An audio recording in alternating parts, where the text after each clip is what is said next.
Assalamualaikum warahmatullahi wabarakatuh.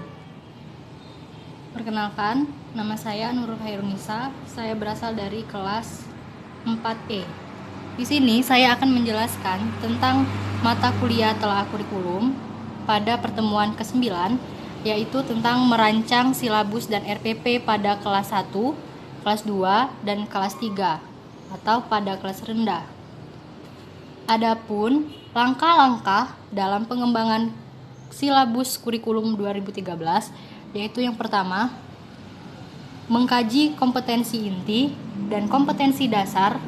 Yang kedua, yaitu berdasarkan pada hierarki konsep disiplin ilmu dan atau tingkat kesulitan materi. Yang ketiga, yaitu keterkaitan antara standar kompetensi dan kompetensi dasar dalam mata pelajaran. Yang keempat, keterkaitan antara kompetensi dan kompetensi dasar antar mata pelajaran. Selanjutnya yaitu mengidentifikasi materi pokok dalam sebuah pembelajaran. Dan yang terakhir, mengidentifikasi materi pokok atau pembelajaran yang menunjang kompetensi dasar dengan mempertimbangkan hal-hal yang mencakup pada pembelajaran.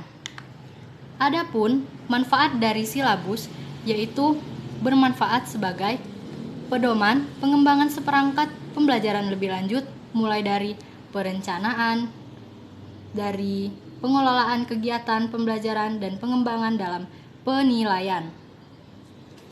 Adapun isi dari silabus yaitu berisikan identitas mata pelajaran.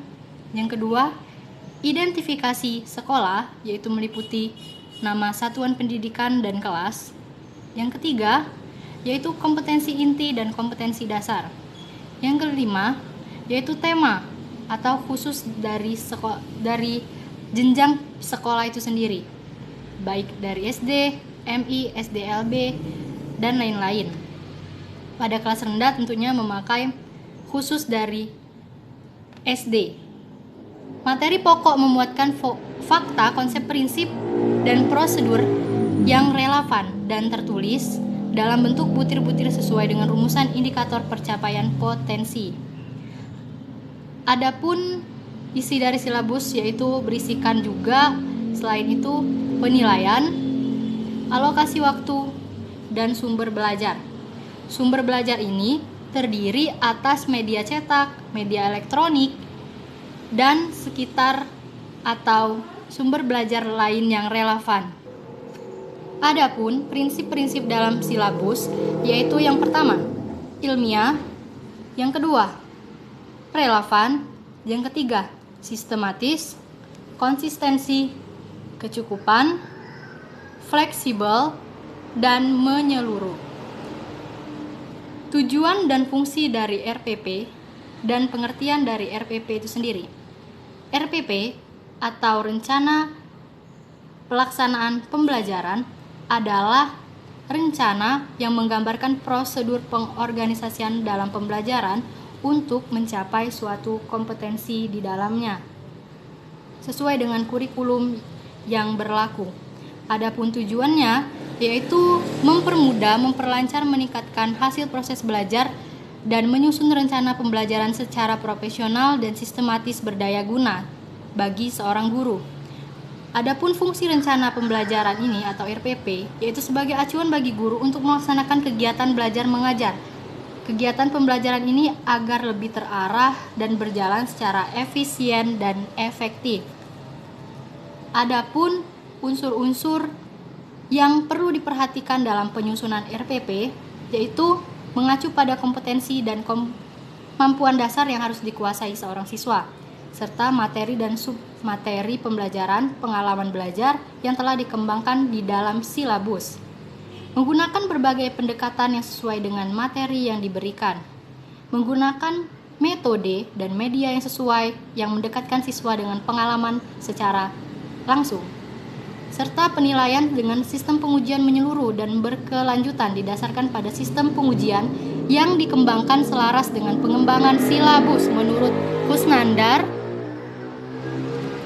Dan adapun pedoman RPP yaitu yang pertama, Kompetensi direncanakan harus jelas, konkret, dan mudah untuk dipahami. Yang kedua, RPP harus sederhana, fleksibilitas. Dan RPP dikembangkan sifatnya menyeluruh, utuh, dan jelas pencapaiannya. Harus koordinasi dengan pelaksanaan program sekolah agar tidak mengganggu jam pelajaran yang lain.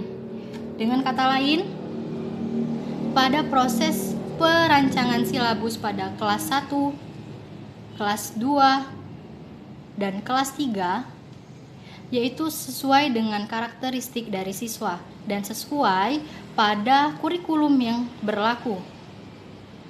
Adapun disesuaikan dengan karakteristik siswa karena kelas 1, kelas 2, dan kelas 3 itu harus menggunakan media pembelajaran yang menarik dan sesuai dari karakteristik mereka. Karena anak kelas 1, kelas 2, dan 3 itu masih dalam masa pertumbuhan, yang mana si anak akan lebih tertarik pada media pembelajaran secara langsung yang melibatkan praktek dalam kelas. Baiklah, itulah yang dapat saya sampaikan. Sebelumnya, terima kasih telah menyaksikan.